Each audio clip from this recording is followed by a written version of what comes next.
¿Qué tal amigos? Muy buenos días, bienvenidos a su programa Ideología, comentando las ideas.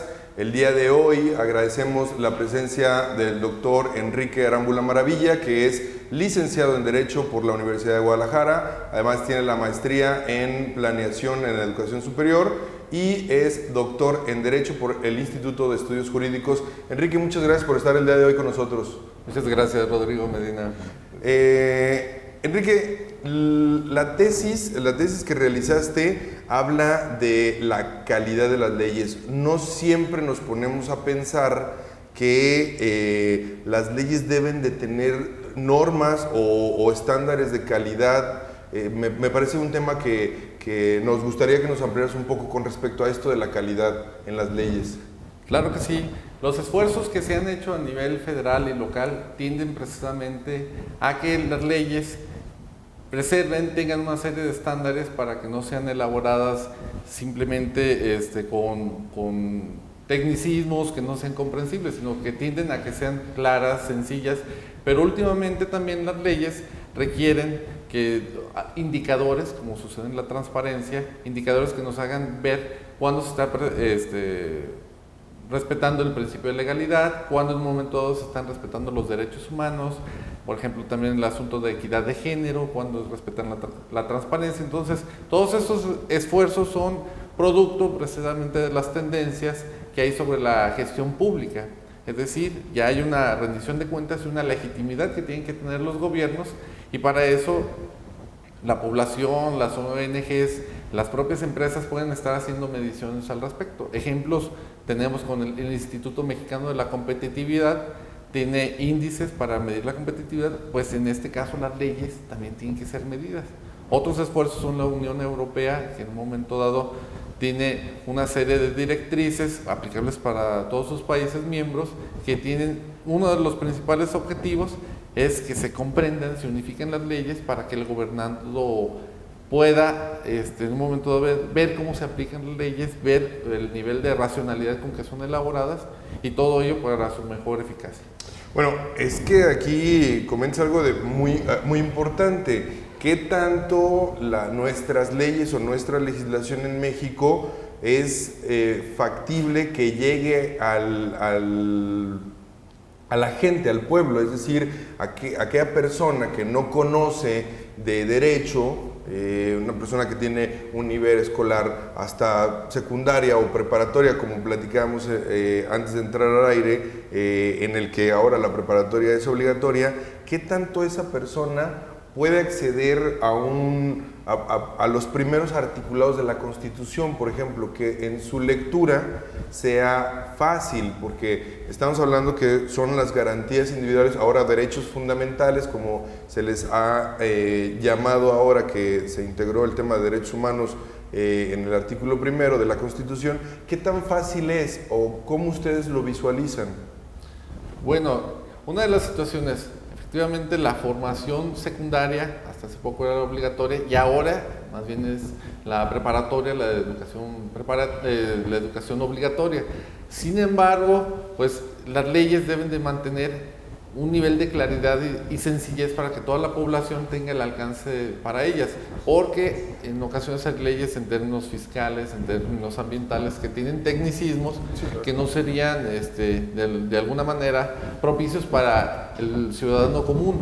En este sentido, es que no se cuidó de esa calidad, no se vio que tienen que ser sencillas y evitar en la medida de lo posible todos esos tecnicismos que conducen a confusiones por parte de la población. Entonces, y también indefensión jurídica, ¿no? Porque de alguna manera, en el caso de las leyes fiscales, amigos, que ustedes saben que hemos tocado en múltiples ocasiones los temas fiscales en este programa, bueno, sabemos de antemano que las leyes fiscales son sumamente complejas y que se requiere del contador, del fiscalista para traducirlas al español, por decirlo de alguna manera. Pero sin embargo, por ejemplo, sí otras legislaciones que le permitan al entenado, al gobernado, saber cuáles son sus derechos. Por ejemplo, ¿no? Yo en ocasiones con los alumnos lo platico y les cuestiono sobre derechos, sobre sus derechos, sobre el artículo 14, el artículo 16, el artículo primero, el artículo tercero inclusive,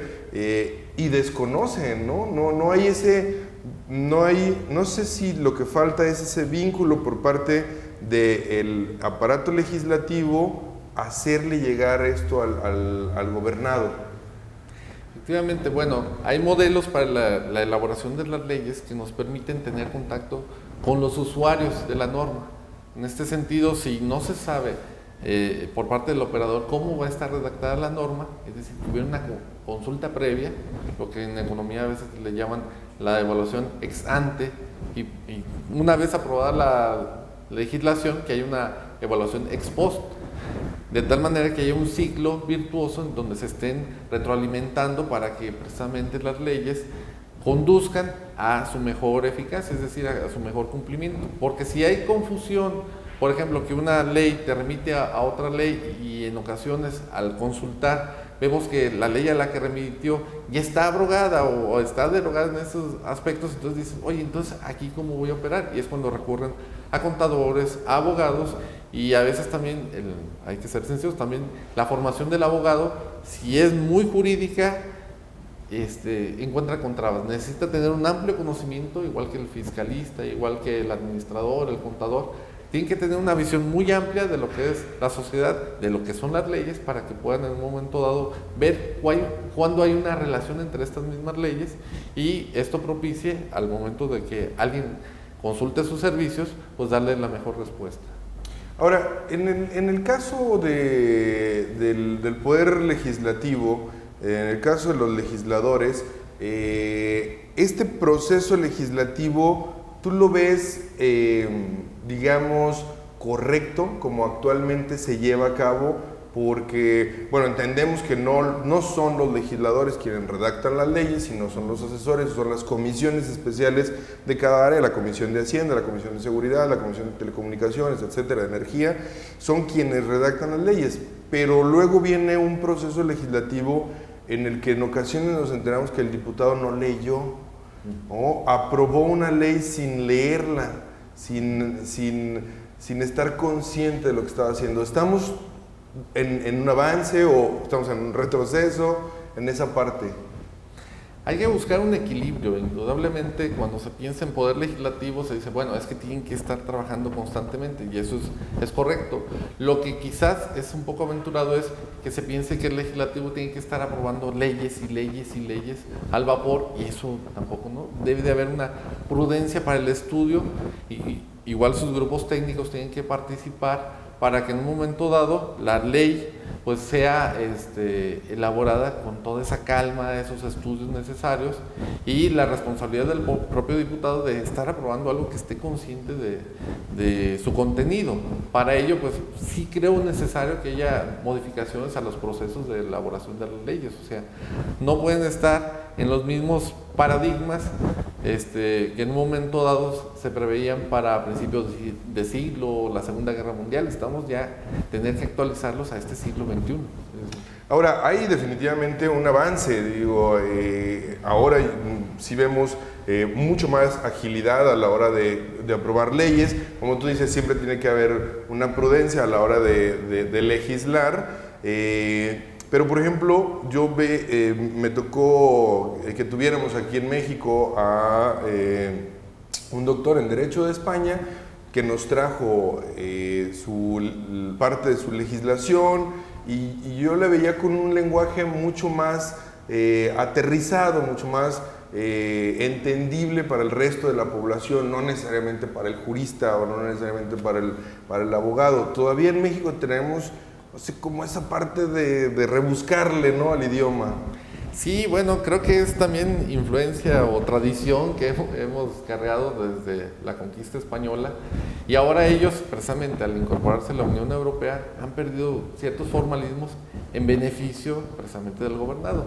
Es decir, van más por la claridad, por la sencillez, y a veces nosotros en los documentos jurídicos, ya sea convenios, contratos, leyes, reglamentos, circulares, y estamos generando todo un andamiaje de normas que son sumamente complejas, cuando lo que pretendemos en un momento dado es ir más a la simplicidad, es decir, más a una mejora regulatoria, por así decirlo, en su sentido más amplio, ¿no? Es es buscar esos nuevos. No, y lo vemos, por ejemplo, con la jurisprudencia, ¿no? Cuando la Corte va a hacer alguna aclaración, en ocasiones tampoco es tan claro como debería, ¿no?